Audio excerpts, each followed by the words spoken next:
इस कहानी के माध्यम से आप ऊपर वाले की मर्जी को समझेंगे। ये कहानी शुरू होती है दो लड़कों के साथ। दो लड़के एक आश्रम में काम करते थे। वे दोनों अपने गुरु की दिन रात सेवा करते थे।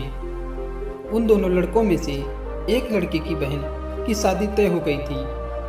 वह अपनी बहन की शादी की तैयारी बहुत ही धूमधाम से करना चाहता था, पर उसके पास पैसे नहीं थे।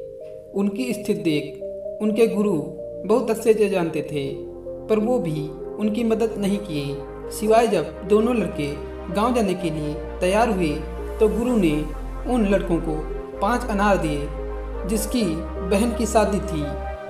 गांव जाते समय 5 अनार पाकर लड़का बहुत दुखी था। उसे तो पैसों की ज़रूरत थी, वह अनार क्या करेगा।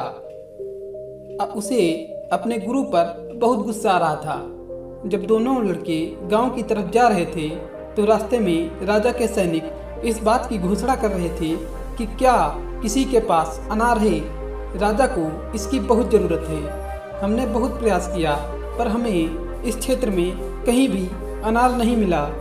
राजा की बेटी बहुत बीमार है, उसे दवा के लिए अनार की ज़रूरत है। दोनों लड़कों ने सोचा, हमें अनार की कोई ज़रूरत नहीं है, ये अनार हम राजा को दे देंगे और उनकी बेटी का इलाज हो जाएगा।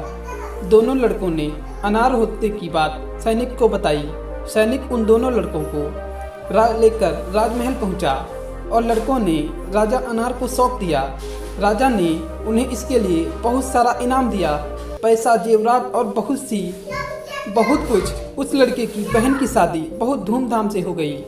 अब उस लड़के को इस बात पर बहुत अफसोस हो रहा था कि वह बिना सोचे समझे अपने गुरु को कोस रहा था और उन्हें भला बुरा कह रहा था। मुझे आशा है कि आपको यह कहानी अच्छे से समझ में आ गई होगी।